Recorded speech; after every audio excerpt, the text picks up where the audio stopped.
Bonjour et bienvenue dans Top Class.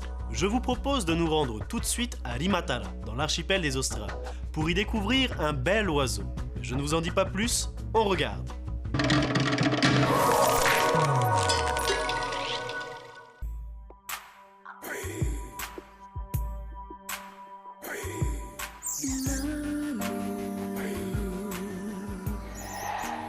Avec mon plumage rouge, vert, jaune et violet, ainsi que mes pattes et mon bec orange, je suis l'oiseau le plus coloré de Polynésie française.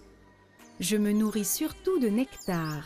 Aussi, je fréquente les plantations de nono, de café, les cocoteraies et les bananeraies. J'aime les troncs de bois tendres pour y installer mon nid, dans lequel je ponds en général 2 œufs. Mon espèce est endémique de l'île de Rimatara, où je vis bien tant que l'île reste à l'abri du rat noir, mon ennemi le plus redoutable. Je suis présente aussi ailleurs dans le Pacifique, aux îles Cook, où mon espèce vient d'être réintroduite, et aux Kiribati. Autrefois, les Polynésiens confectionnaient les coiffes de leurs chefs avec mes plumes rouges. Aujourd'hui, je ne suis plus chassée. Au contraire, je suis protégée par la réglementation de Polynésie française, car je suis classée espèce en danger par l'UICN, l'Union internationale pour la conservation de la nature. Alors, protégez-moi, je suis un oiseau rare.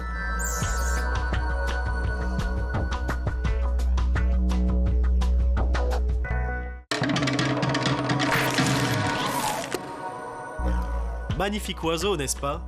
Pour le voir voler en toute liberté, je t'invite à prendre le cap de l'archipel des Australes dans l'île de Rimatara, qui, espérons-le, restera toujours épargnée de l'arrivée du rat noir.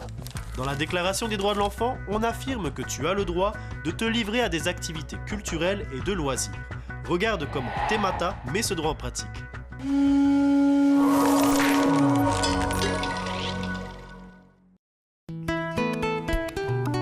Cet album éponyme, Temata, petite danseuse tahitienne, édité par le CRDP de la Polynésie française de Louise Roulet et illustré par Myriam Stroken, te propose de faire connaissance avec une petite fille, Temata. Regarde et écoute. Sois attentif à ce personnage. Temata est une petite écolière de 12 ans et elle est danseuse. C'est la benjamine d'une école familiale de danse traditionnelle polynésienne. Aujourd'hui, c'est un jour de spectacle. Dans les coulisses bruissantes, colorées et parfumées, les danseuses se préparent.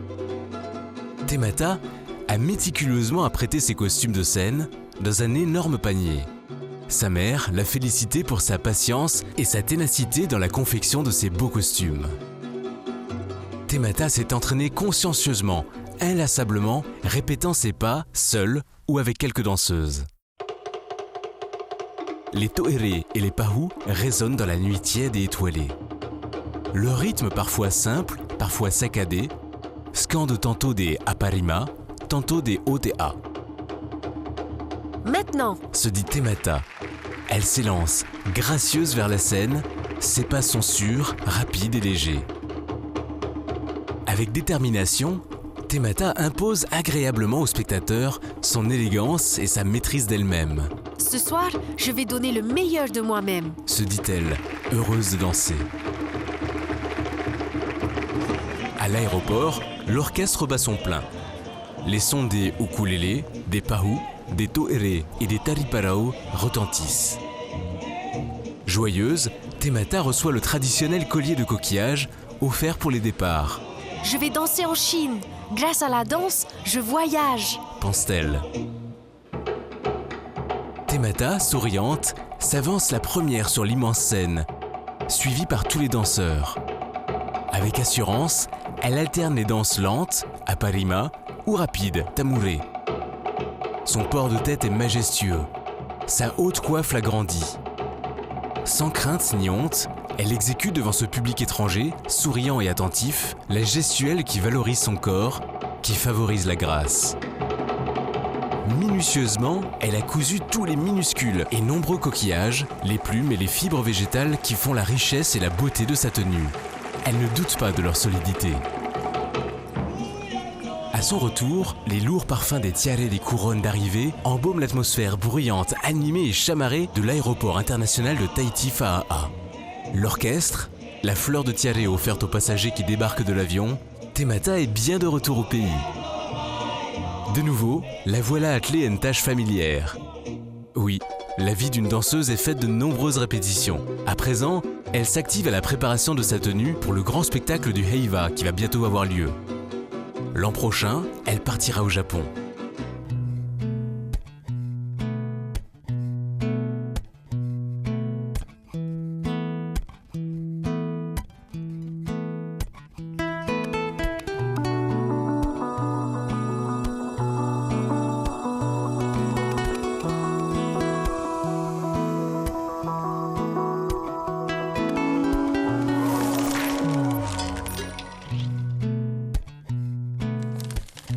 Pour être une bonne danseuse, Temata doit faire beaucoup de répétitions. Trouve tout ce qui peut se répéter dans cette histoire.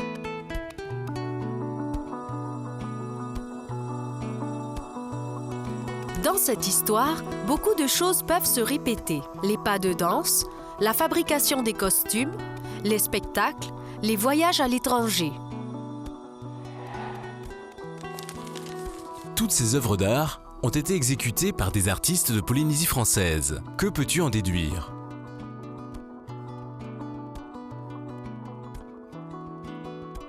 Ces œuvres d'art ont un point commun, la danse polynésienne. C'est un thème qui plaît aux artistes polynésiens. Lorsqu'elle danse, Temata participe à des activités auxquelles elle a droit selon les principes de la Déclaration des droits de l'enfant. Peux-tu en citer deux ?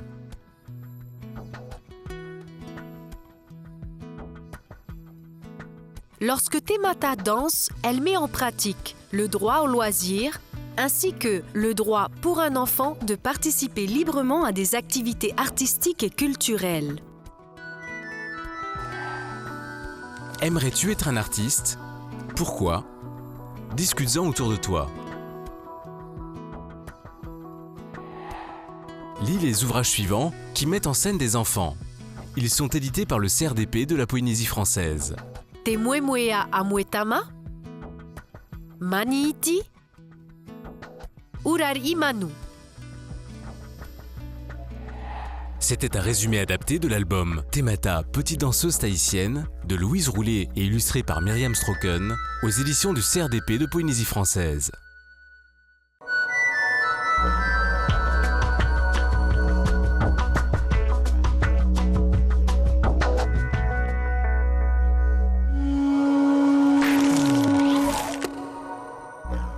Alors, as-tu envie de danser comme Temata ? Retrouve-la dans l'album Temata, petite danseuse tahitienne de Louise Roulet, illustré par Myriam Stroken, aux éditions du CRDP de la Polynésie française. En novembre 2009, on a célébré le 20e anniversaire de la Convention internationale des droits de l'enfant, adoptée par l'Assemblée générale de l'Organisation des Nations unies. De nombreuses manifestations ont été organisées dans le monde. En Polynésie française, ce fut l'occasion d'élire une assemblée de représentants juniors. On regarde.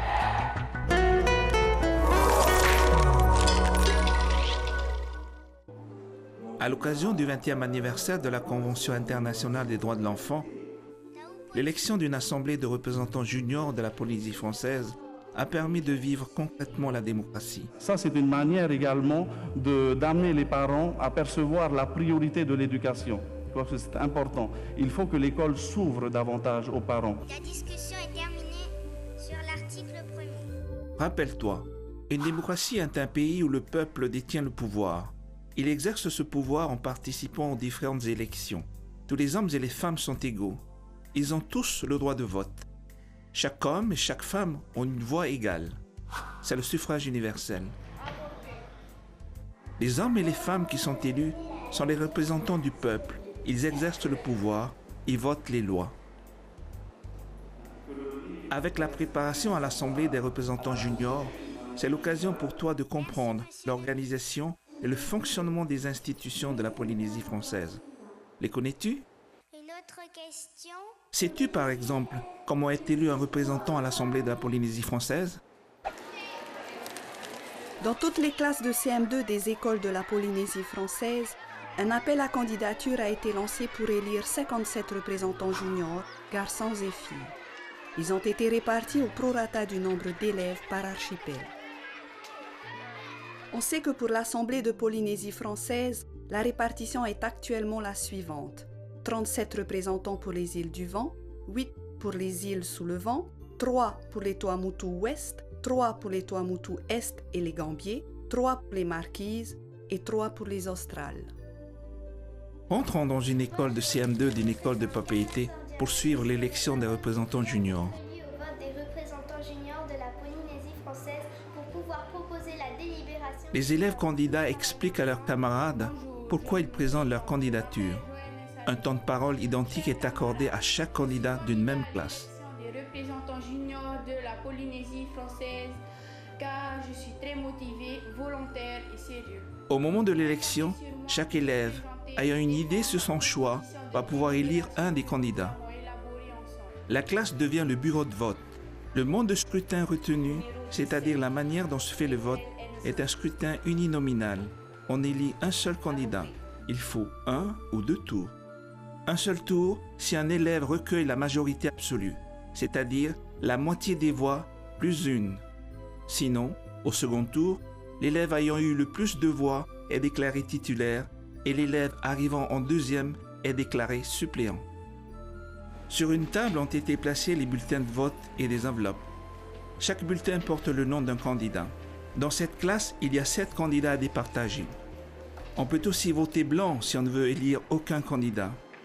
À tour de rôle, chaque électeur prend un bulletin de chaque candidat et une enveloppe. Il passe dans un coin de la classe qui sert d'isoloir. Chaque électeur met le bulletin du représentant junior de son choix dans l'enveloppe, à l'abri des regards, car le vote est secret. Puis on se dirige vers l'urne pour voter. Devant l'urne, l'électeur présente sa carte d'électeur à la présidente du bureau de vote qui vérifie son identité. L'électeur peut alors glisser son enveloppe dans l'urne sous le contrôle de la présidente du bureau. Enfin, l'électeur signe la liste électorale où il est inscrit, présentée par une personne qui est la présidente, l'assesseur. Elle appose un cachet avec la date du jour sur la carte d'électeur. Ce sera la preuve que l'électeur a bien participé au vote. Tous les élèves ont voté. C'est le moment du dépouillement. La présidente ouvre l'urne. Les élèves scrutateurs comptent les enveloppes, puis ils sortent un à un les bulletins des enveloppes et les comptent. On comptabilise le nombre de voix obtenues par chaque candidat. Aucun candidat n'ayant atteint la majorité absolue, il n'y a pas d'élu au premier tour. On procède à un deuxième tour de vote. Cette fois, c'est le candidat qui a le plus de voix qui est élu. On parle d'une majorité relative. La présidente du bureau de vote proclame les résultats. Ainsi, 2 élèves de cette classe ayant obtenu le plus de voix vont représenter leur classe à l'Assemblée des représentants juniors. Dans toutes les classes de CM2 de la Polynésie française, les élèves doivent élaborer 3 questions à poser aux personnalités le jour du rassemblement de l'Assemblée des représentants juniors. Ici, à l'école d'Avatoru de Rangiroa, le travail collectif de réflexion et de rédaction porte sur la question à poser au président de l'Assemblée de la Polynésie française. Fin mars 2010, en provenance de tous les archipels de la Polynésie française, les représentants juniors arrivent pour participer à l'Assemblée des représentants juniors. Continuer leurs études car il y a moins de 50% d'enfants qui réussissent à atteindre le bac. Alors moi, je voudrais qu'il y a des personnes qui se respectent parce qu'aujourd'hui, il y a des personnes qui se respectent pas et qui se maltraitent. Alors il faut arrêter ça. Nous les retrouverons bientôt lors de la visite et des travaux à l'Assemblée de Polynésie française. Trouve la définition des mots suivants. Le suffrage universel, le scrutin, la majorité absolue.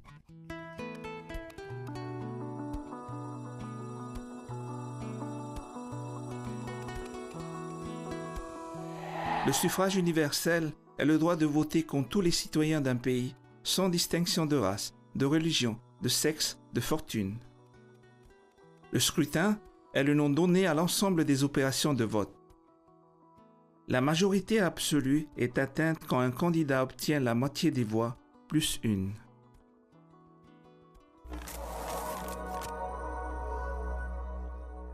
Dans une démocratie, les hommes et les femmes ont le droit de vote.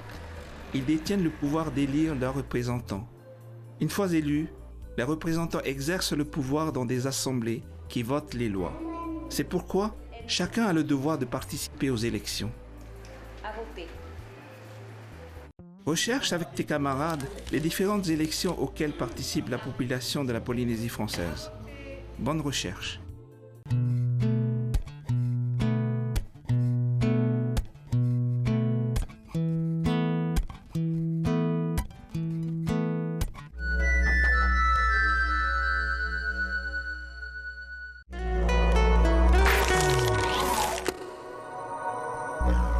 Tu sais maintenant comment voter. Dans de prochaines émissions, nous apprendrons à mieux connaître les institutions de la Polynésie française tout en suivant les représentants juniors. Pour ma part, je te donne rendez-vous dans une prochaine émission afin d'acquérir de nouvelles connaissances. Nana!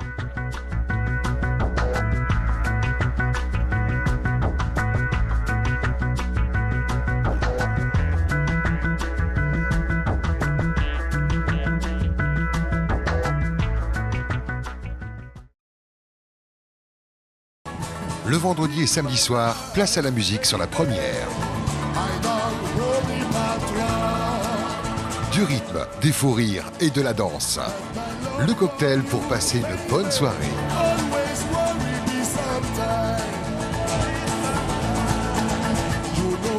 On s'évade en musique le vendredi et le samedi à partir de 19h30 sur la première.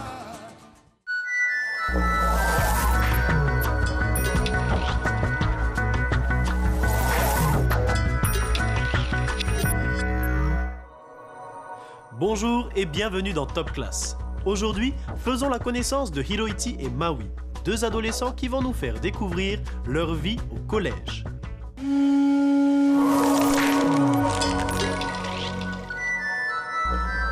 Nous allons assister à une partie de ping-pong pas comme les autres entre deux élèves de 6e, Hiroiti et Maui.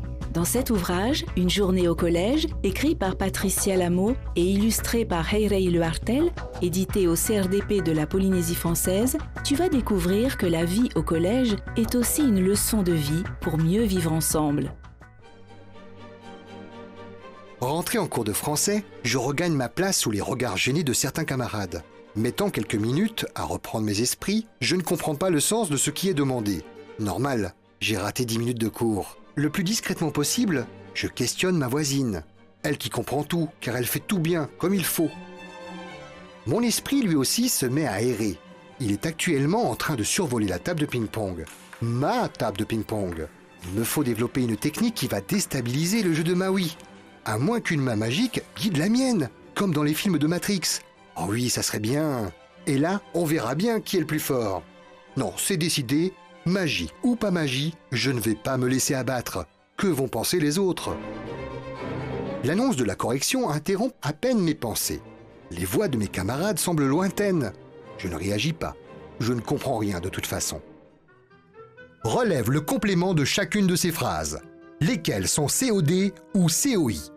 Que signifie déjà COD et COI? Ah oui, complément d'objet. Mais à quoi correspondent le D et le I? Mes efforts s'arrêtent là. Je ne sais pas, et je ne le saurai donc jamais. Finalement, je me surprends à prêter attention aux réponses qui fusent dans la classe, et je m'efforce de comprendre en suivant la correction au tableau que le professeur remplit peu à peu.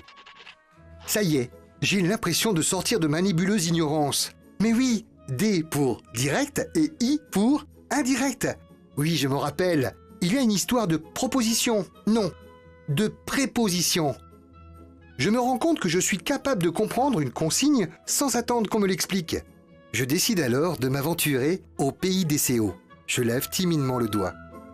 La pomme est COD de mange, car il est employé sans préposition, donc directement, dis-je d'un ton, quelque peu hésitant, même craintif. Ah, Hiroiti, tu me fais plaisir! Tu vois que tu peux quand tu veux! Cette gratitude du professeur me donne soudain du courage. Comme c'est magique lorsqu'on se met à comprendre et que tout devient facile tout d'un coup. Aussi, je n'arrête plus de lever le doigt. Et les 2 heures de français ont passé vite. L'heure d'une autre vérité arrive, celle de la petite balle blanche, de cette terrible balle. Je n'attends pas l'autorisation de sortir et je me précipite à l'extérieur. Je ne sens pas mon cœur battre aussi fort que ce matin. Étrangement, mes mains ne tremblent pas. Ma respiration est à peine perceptible. En quelques secondes, la réflexion de tout à l'heure me revient. Je ne veux pas me laisser impressionner. Je me surprends alors à hasarder. « Tu ne me fais pas peur, Maui !» La partie peut reprendre. Je n'entends plus les chuchotements autour de nous. Mon attention se concentre sur la balle et l'écho que fait son rebond sur la table m'emplit les oreilles et le cœur. Dans mes veines semble circuler une nouvelle énergie. Les sets se succèdent sans que je me rende compte des scores que Tania énonce régulièrement. Le combat se transforme rapidement en une compétition de quartier. La vallée de Tioro contre la mienne, celle qui m'a vu grandir. La rivalité est palpable, les sifflements stridents et les commentaires rythment nos balles de chaque côté du filet. Le verdict tombe en même temps que la sonnerie marquant la fin de la récréation. Les scores sont à égalité. Je ne me laisse pas intimider pour autant, et je lance à mon rival « Retrouvons-nous après la cantine, Maui ! Faillé contre Tioro !» Les élèves se dispersent pour retourner en classe, mais la partie est loin d'être terminée dans les esprits.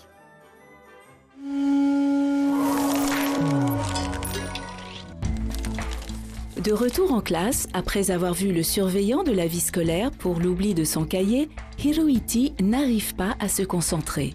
À quoi pense-t-il? Qu'est-ce qui le perturbe? Hirohiti n'a pas l'esprit au travail. Il se met à penser à ce qui lui est arrivé avant le début des cours. Il a une revanche à prendre sur Maui au ping-pong. Leur partie a été interrompue par la sonnerie. Hirohiti commence à s'intéresser à la leçon. Comment le lecteur peut savoir que Hirohiti est en cours de français? Observe l'illustration et souviens-toi bien du récit. L'illustration représente une salle de classe. Au tableau est inscrite l'expression COD. Le texte fait référence à la leçon racontée par Hirohiti qui finalement se met au travail et comprend ce qui lui est demandé par le professeur. Ah, Hirohiti, tu me fais plaisir. Tu vois que tu peux quand tu veux. Cette gratitude du professeur me donne soudain du courage. Comme c'est magique lorsqu'on se met à comprendre et que tout devient facile tout d'un coup. Aussi, je n'arrête plus de lever le doigt et les 2 heures de français ont passé vite. Comment sait-on que c'est Hirohiti qui raconte cet épisode? Par les propositions telles que « cette gratitude me donne du courage » ou encore « aussi je n'arrête pas de lever le doigt », les phrases sont à la première personne. L'on constate que le narrateur se raconte, qu'il exprime lui-même ses propres sentiments et impressions. Le lecteur découvre ainsi un récit au travers du point de vue à la première personne. La partie de ping-pong reprend à la récréation. Qu'est-ce qui indique que cet événement devient important entre les 2 collégiens? Tout d'abord, le narrateur pense que c'est l'heure d'une autre vérité. Presque tous les élèves sont spectateurs. Cela devient une compétition de quartier. La rivalité est palpable. Les sifflements stridents et les commentaires rythment les balles de chaque côté du filet. Les bruits et la foule, la description du public d'élèves, recréent une atmosphère animée et agitée. Les scores sont à égalité à la fin de la récréation, ce qui provoque la curiosité du lecteur et des élèves qui s'interrogent sur le dénouement de la situation. Ce récit a aussi suscité ta curiosité. Tu seras surpris par la fin. Il n'y aura pas de bagarre, ni de violence, car le collège est un lieu où l'on apprend à vivre ensemble, dans le respect et la tolérance à l'égard de ses camarades et de ses professeurs. Ces événements ne te sont pas inconnus. Tu peux aussi à ton tour écrire ou raconter une de tes journées au collège en devenant un narrateur utilisant le point de vue à la première personne, comme Hirohiti. Tu as certainement beaucoup à dire sur tes amis, tes cours, tes professeurs ou ta vie en dehors du collège. Bonne réflexion!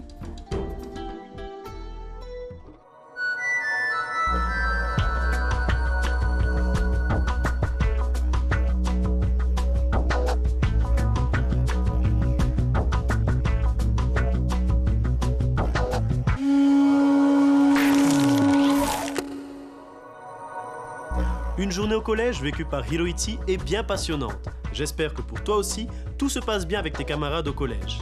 Cet artiste pratique une technique particulière, basée sur le marouflage de papier léger, de textiles et de fibres naturelles. Découvrons Myriama Geoffroy Bonneau et ses créations originales.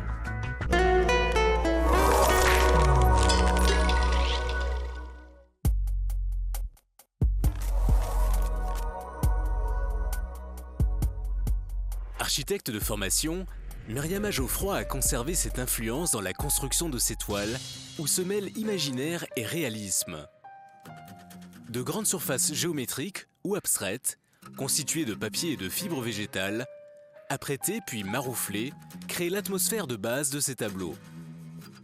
À ces assemblages se combinent des signes plus réalistes, comme des motifs inspirés de la culture polynésienne, des écrits, des mots ou des fragments de texte.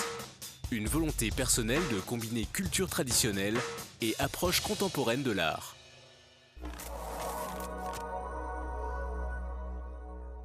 Alors en fait, on peut dire que j'emploie des techniques mixtes déjà parce que je travaille sur plusieurs types de supports. Ça peut être de la toile, tendue ou pas, ça peut être du papier, ça peut être du bois aussi. J'ai eu une période où je peignais beaucoup sur bois, donc déjà il y a le support. Et puis après, il y a ce que je mets dessus, c'est-à-dire que je peux aussi bien directement travailler les motifs avec de l'acrylique ou, et c'est ce que je préfère moi, en fait, travailler des papiers d'abord. Myriama Geoffroy utilise plusieurs matériaux dans ses collages. Des papiers de qualité variée, des éléments de récupération, des textiles ou des fibres naturelles qu'elle traite à sa manière. Ça, c'est du papier de soie.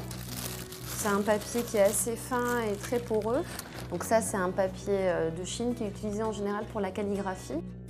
Et ça, c'est un papier qui s'appelle un papier de mûrier,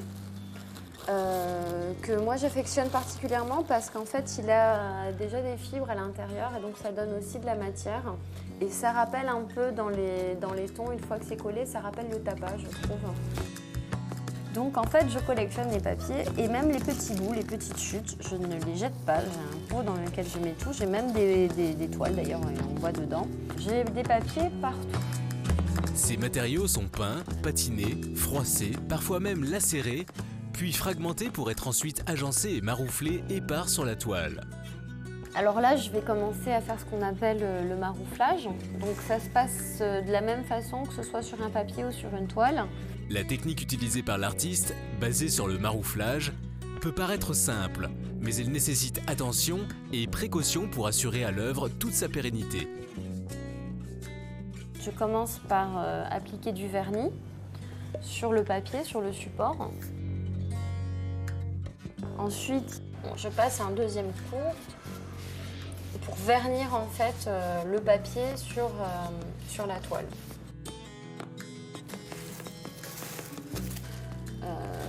Mes toiles sont composées de plusieurs couches de papier successives. Là, c'est un papier de soie et qui va encore être marouflé sur une deuxième couche. Donc là, ça coule, c'est normal. Ça fait aussi partie des choses moi, qui m'intéressent.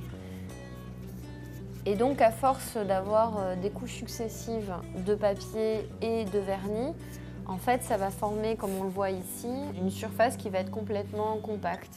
Ce qui est intéressant, c'est de pouvoir travailler les supports, mais là, on voit aussi, c'est de pouvoir travailler sur les transparences et les épaisseurs. Des papiers foncés ou des papiers clairs ou du tapas n'ont forcément pas la même opacité. Et en fait, une fois qu'ils sont tous assemblés, ça permet d'avoir des effets de transparence, des effets de matière, sur lesquels moi ensuite je viens retravailler avec la peinture. Les papiers légers choisis par l'artiste présentent des qualités de transparence qui laissent apparaître, après collage, des couleurs, des formes, des motifs, des écrits et parfois même des messages secrets. Ce sont des textes qui ont été écrits par différentes personnes à qui je demande d'écrire, de travailler en fait avec la graphie.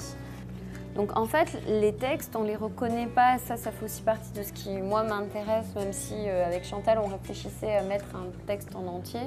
C'est-à-dire qu'en fait, comme c'est redécoupé sur la même base que les motifs, en fait, c'est illisible.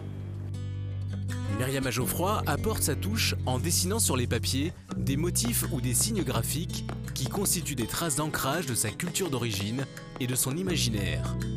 Ce sont des papiers que j'ai préparés pour ma prochaine exposition, où en fait il y a un motif qui est reproduit à l'infini avec une bombe. Il y a aussi des papiers sur lesquels je dessine directement, donc en fait voilà, Je prends des motifs répétitifs et puis je les retravaille au feutre. Myriama Geoffroy utilise fréquemment de la peinture acrylique, un médium qui présente l'avantage de se diluer à l'eau et de sécher rapidement. Moi, à part le rouge, je suis beaucoup dans les bruns, dans les noirs, dans les blancs. Mais pour moi, c'est vraiment, quand je pense à la Polynésie, c'est les couleurs qui me viennent naturellement. Alors je pense que c'est à cause du tapa, à cause de la sculpture, à cause d'un côté un petit peu tribal, ancien. Pour moi, les couleurs polynésiennes, c'est le marron et le noir, c'est pas le bleu. Pour sa prochaine exposition intitulée Graffiti, Myriama Geoffroy s'est inspirée de l'univers du graffiti, une forme d'art qui se développe généralement au milieu urbain. En fait, ce qui m'intéressait déjà, c'était de mettre en avant une sorte d'expression urbaine que maintenant qui est de plus en plus présente à Tahiti et qui en plus, je trouve moi personnellement, est de plus en plus intéressante. Sa pratique nécessite des outils tels que la peinture aérosol, les marqueurs et parfois l'utilisation de pochoirs. Donc en fait, c'est une photo d'un graphe que nous avons pris dans la rue de Papeete et qui a été retravaillé ensuite et sur lequel en fait je viens continuer toujours ma technique en fait de coller des papiers. Ensuite, je vais repeindre et redessiner dessus.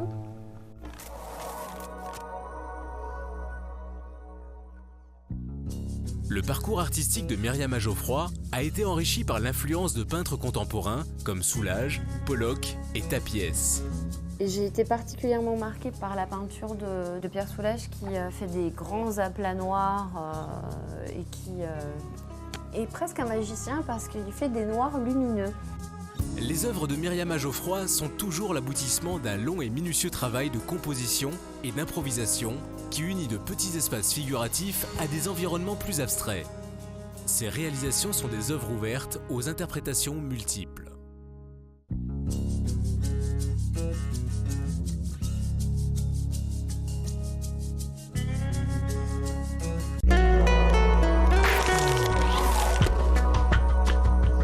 On ne peut qu'être sensible à ces œuvres aux interprétations multiples. Aussi, je vous laisse vous imprégner de cette citation.